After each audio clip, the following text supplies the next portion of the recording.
It's Tuesday, December the 7th. Grozny Falls, Yeltsin to follow. World Cup, England versus Germany. Will the Krauts never learn? Blair praises the north of Islington. Please welcome the man with the biggest north and south in TV. It's Mr. Ian Lee.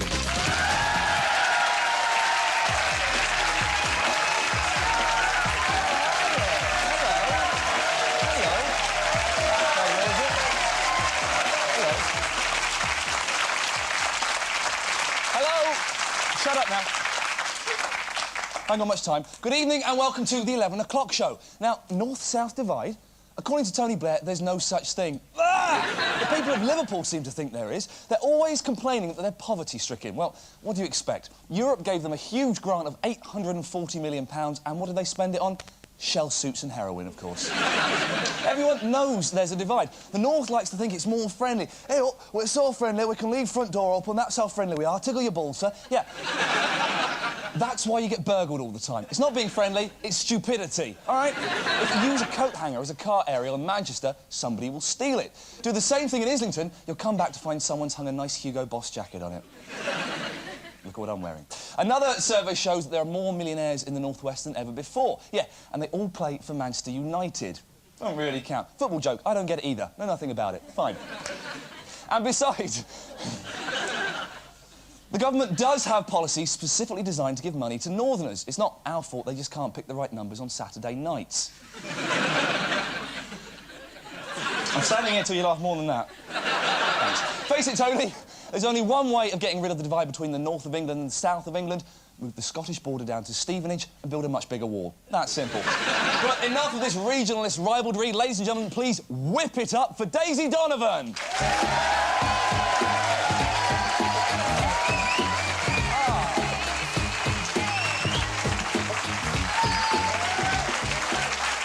Little Miss Popular. Today... Don't do that. Makes my stomach turn. Daisy, how do you think we can make the North more prosperous? Well, Ian, following the demise of the steel and shipbuilding industries, I think they should be encouraged to lay the foundations of a new economic power base. Sounds good. Any ideas? I say resurrect Bullseye. Give Northerners a chance to win a much-needed powerboat. Let's have a look at what you could have won. That was my Jim Bowen. Do you want to see Mr. Rogers? Not really. I'd rather see you not... On tonight's show, I'll be talking to former Question Time Supremo Sir Robin Day. You joined the Royal Artillery during the war. Yes. Did you enjoy curling out a 25-pounder? And later on, we'll be getting the dope from ex-drug smuggler Howard Marks. Now it's time for tonight's headlines. Tonight's top stories. Shocked police have caught a 3-year-old dealing drugs. Neighbours say they're not surprised, as her favourite bedtime story is Charlie in the Charlie Factory. The parents responded by saying that they couldn't see what was wrong in giving their 3-year-old a little smack from time to time. Police say she's a record as long as her arm. It's about that big. The girl is being questioned by police but refuses to talk. Well, she can't talk. She's a tiny baby. Crim. A social worker said the little girl doesn't know the difference between right or wrong, but that she is surprisingly good at fractions. 8/16, 16ths, come on, come with me. Apparently, when undercover cops asked for some really good shit, the suspect handed over a nappy. A group of singing hamsters are thought to be the main threat to Cliff Richard for the coveted Christmas #1, which gives us a marvellous opportunity to say that Cliff Richard is hoping to keep the hamsters in the #2 slot.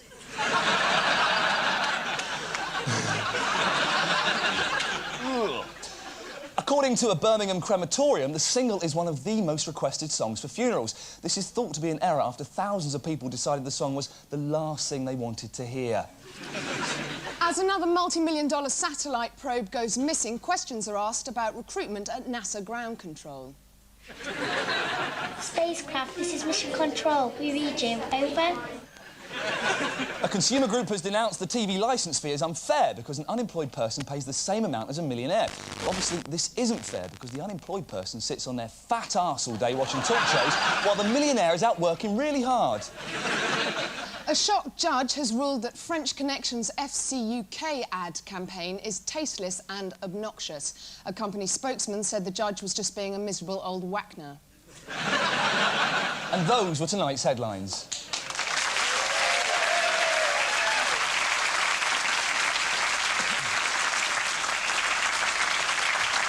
Now, the race for London Mayor continues to make the headlines. Here's Paul Garner with his report. The race for London Mayor turned into a pantomime today as Tory frump Theresa Gorman announced her intentions to enter as a candidate, only to be immediately withdrawn by William Hague.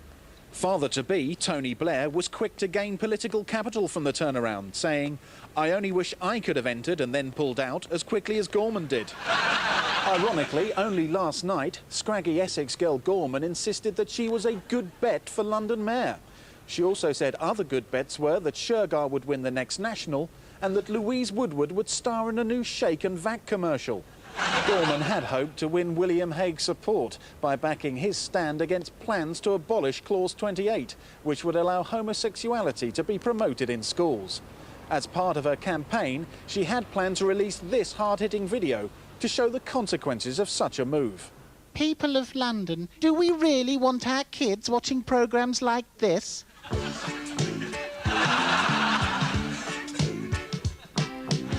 Labour's efforts to find a mayor have also been blighted by infighting. Frank Dobson has rejected claims that he is clinically depressed and accused Ken Livingstone of being behind the rumours.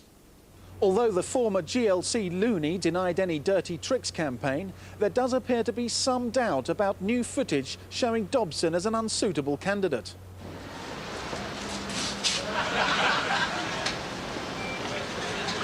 Hello, I'm Frank Dobson. I'm really depressed and I'd like some illegal porn, please, to cheer me up. Aren't you Ken Livingstone? No, I'm not me.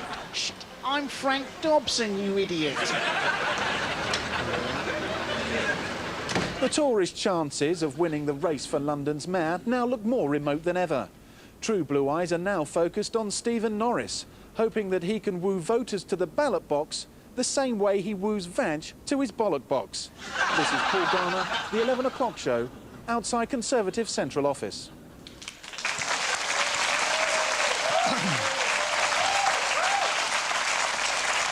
And now, for more on that story, go over live to Paul Garner at Conservative Central Office. Paul, first Jeffrey Archer, now Theresa Gorman. The Tories just can't find a suitable candidate, can they? No, Ian, it would seem not. And interestingly, a pattern does appear to be emerging with all the Tory candidates. Theresa Gorman has had trouble with her hormones. Jeffrey Archer had trouble when a hormoned. And Stephen Norris had mubble when a trawhoned. Right, sorry, the last one doesn't make any sense at all. No, it doesn't make sense. The pattern doesn't really work, does it, no? Right, moving on. The slurs against Frank Dobson. Is there any truth in the story that he's severely depressed at the moment? No, Ian, I think it's all rumours. Nobody can see any reason why a Captain Birdseye lookalike who's got about as much chance of becoming mayor as Cliff Richard has of getting fishy fingers should be depressed at all. Paul, we're going to have to leave it there. Thanks very much. Thank you, Ian.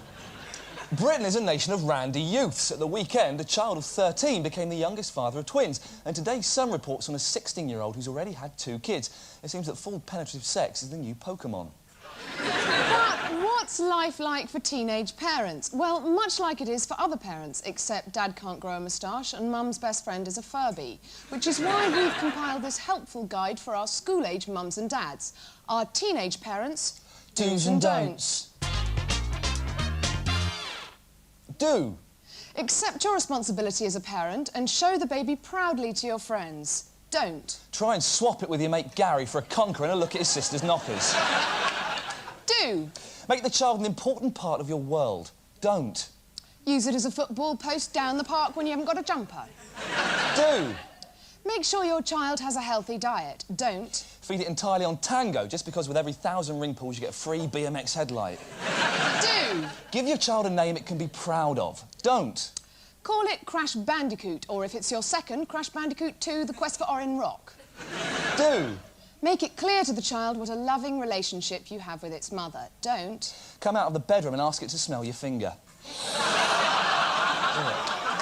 And that was our teenage parents' do's and don'ts.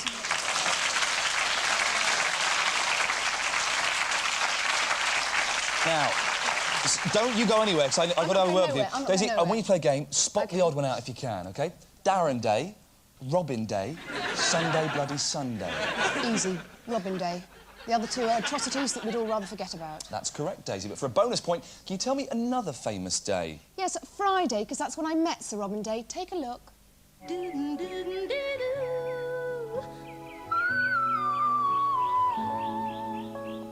Sir Robin Day, thank you very much for being with us today. Pleasure. You were born in Hampstead in 1923. Do you ever go back to the Heath to feel a young man? I wasn't born by the Heath. I was born in Hampstead Garden suburb, which is some way from the Heath. But no, I don't go back there. I have been back, but I don't go back there.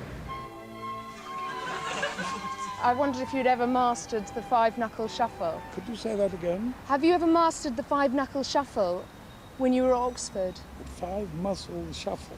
Knuckle. Punting. Punting. Ah, yes, I have punted, but not with any great excellence. You were a keen rower at Oxford. No, I wasn't. I was the cox, and I then weighed 18 stone. I was going to say, because I saw a picture of you. Yes. And I've seen some cocks in my time, but I have to say you're the biggest cox I've ever seen. Like that? Amazing. Don't say that too quickly. Really? You joined the Royal Artillery during the war. Yes. Did you enjoy curling out a 25-pounder? No, because when I was firing a 25-pounder at a firing camp in Northumberland, I damaged my eardrums, which was rather interesting. Were you straining too much? No, it was a loud bang. But I'd imagine when you are preparing those questions, you have to sift through them and kind of cream off the hot ones. And do you ever think, you know, say when you were doing Harold Macmillan, that you thought, you know, he's never going to swallow my hot cream? Well, you don't use bad phrases like that.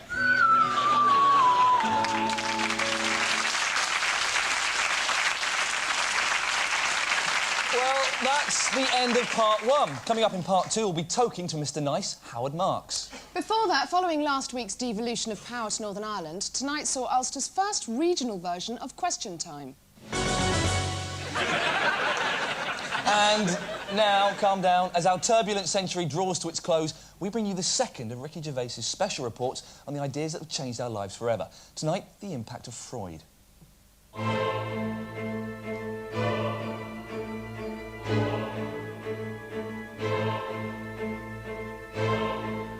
Sigmund Freud is regarded by most to be the father of psychoanalysis. He held that the repression of infantile sexuality would lead to adult neuroses, and that these neuroses would manifest themselves in the dreamlike state. We've all got theories, haven't we? I mean, I say never trust a man who doesn't drink. Not even a reformed alcoholic. You can always have a couple every day, can't you? So that's a theory. It's as valid as beardy bollocks, and is all that dreams about sex. He was hung up on sex, right? I have this dream, right?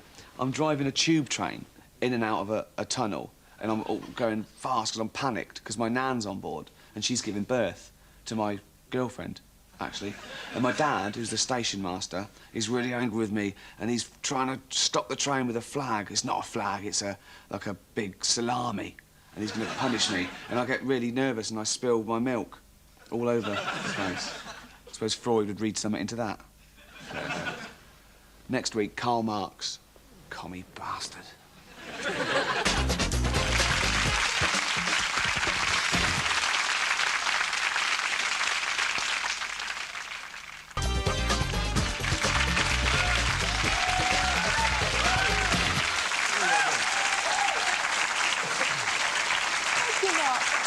Welcome back to the 11 o'clock show.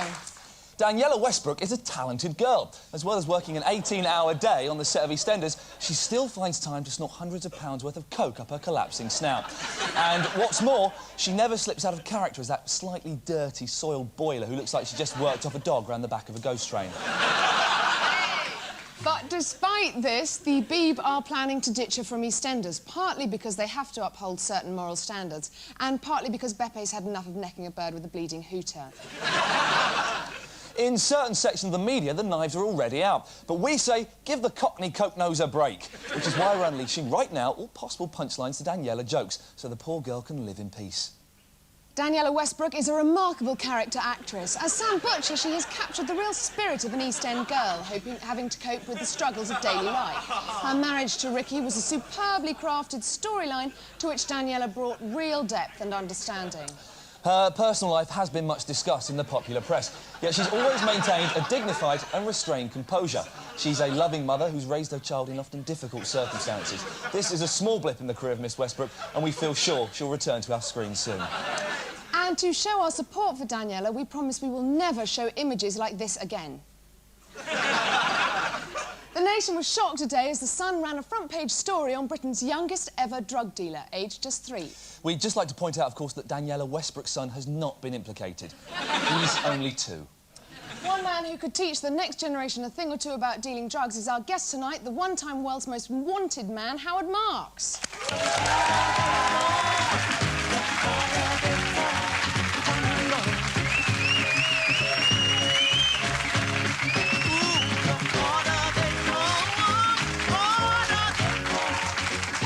Nice to meet you. You too. I've enjoyed your book. Thank you. Thanks very much for coming on, Howard. Are you shocked by the news that a 3-year-old girl has been selling drugs? I was surprised, yes. And... They're getting younger these days, yeah, aren't they? you know... Do you think it's wrong? Yes, I think it probably is wrong to start selling drugs when you've got no idea how to do it. No idea how to speak. Now, you still take drugs, don't you? Yeah. Would you take them with your kids? Oh, yes, I have done with my kids, yeah. How did you bring that up without being slightly awkward and... Well, that part of my past hasn't been that well hidden, actually. That's true. When did you decide you wanted to be a drug smuggler? When I was 25. Right, Howard, that's interesting. Did you tell your careers advisor? No. As you might have guessed, I didn't have one. Now, you went to Oxford University. Is that where you first introduced to drugs? Yeah, that's where I first smoked cannabis. Yeah. Now, in your book, Mr. Nice, you claim you were recruited by MI6 as a student to work for them. Is that true? No, I wasn't recruited as a student. A friend of mine was, and he later recruited me after I'd finished my student days. Yeah. What happens when you become a member of MI6? Does that give you a gun and stuff? And you get a fast car? I took it more as a licence to deal rather than a licence to kill. So the MI6 encourage you to deal drugs? No. But I used my MI6 connection. Clever, I like it. You also had connections with the IRA, didn't you? What was your relationship with them? I worked a lot with a guy who claimed he was a member of the IRA. But I have to add that he is the only person, I think, ever who the IRA claimed isn't a member of the IRA. And they haven't even said that about Thatcher. You disowned him? Now, at your peak, how much cannabis were you smuggling a year? Several tens of tons. How much money did that make you? Several tens of millions of pounds. How did the operation work? You couldn't have just stuck it down your sock or put it in the book? No. How did you do it? Containers we used for. Don't they check containers? Not very much. You'd think you'd open it up and have a look, wouldn't you? There are too many for them to open up. I mean, they do a kind of profile check. Safety in numbers. Yes, basically. I mean, they probably open some randomly. Now, your book's called Mr. Nice, which is one of your aliases. Which other ones did you use? Oh, there were several dozen.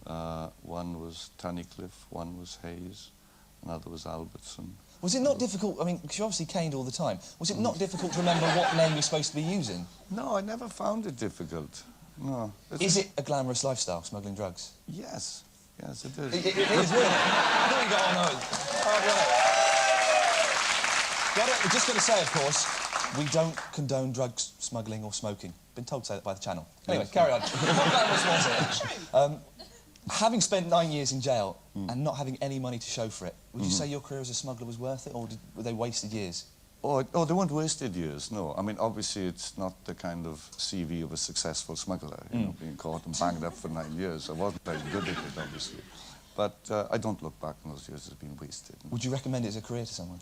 As long as they could handle the prison, yeah. If you're so off your tree all the time, how can you even be asked to leave the room and go and smuggle drugs around the world? Well, a lot of the time you don't. You can do quite a lot on the phone. Do you think cannabis should be legalised? Of course.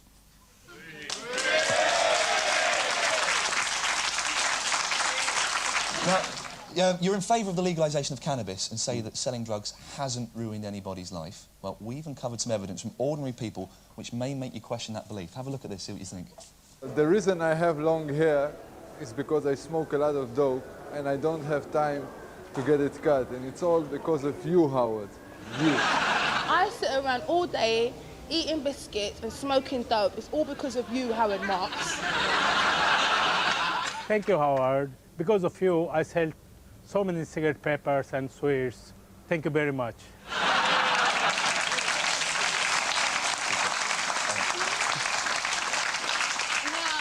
What do you say to those people in your defence? I think they're great. I don't even feel under attack. Ladies and gentlemen, Howard Marks.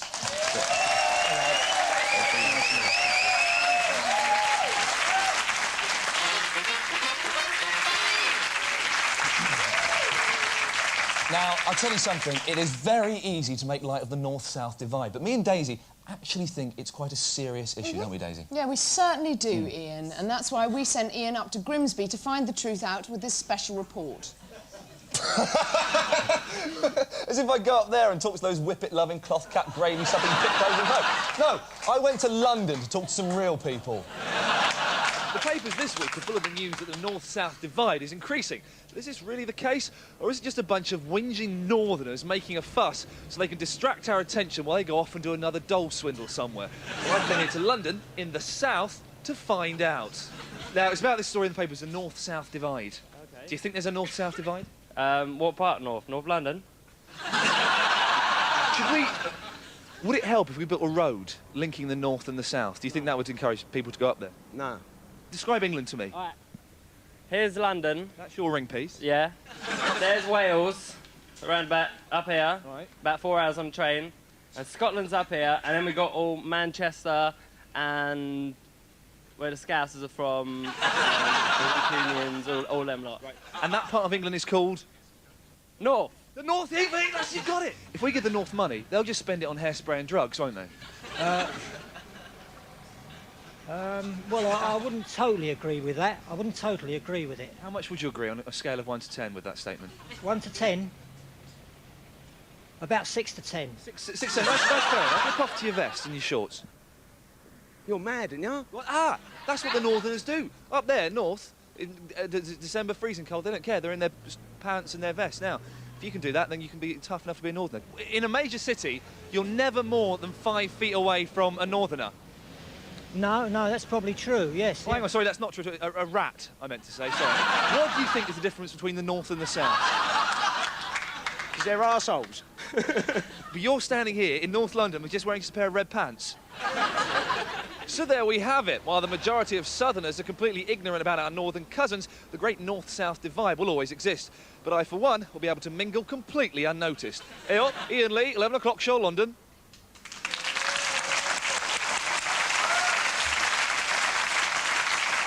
Now here's some news just in.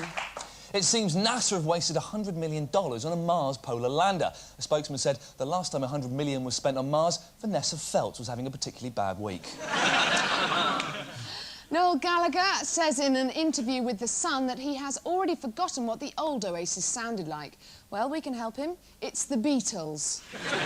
A boy of 13 has become the father of twins. His mother said he's very mature for his age. When asked would the children be breastfed, he replied, "You said breasts, brilliant." Newspapers have revealed details of Posh Spice's spending habits. Apparently, she blows £66,000 a month. That's £10,000 on fast cars, £20,000 on gifts, £15,000 on private jets and £2.85 on food. And that was the news just in. I don't know if I like the tone about the gentleman. You've not seen me doing it. Daisy, stop talking, we've not got much time. That's about it for tonight. Just time to tell you about tomorrow night. Yep, the British are coming, as we're joined by Chariots of Fire director David Putnam. But before we go, with Christmas just days away, American toy manufacturers have been swamped by demand for this year's hottest gift, My Little Watchtower. Good night. Good night.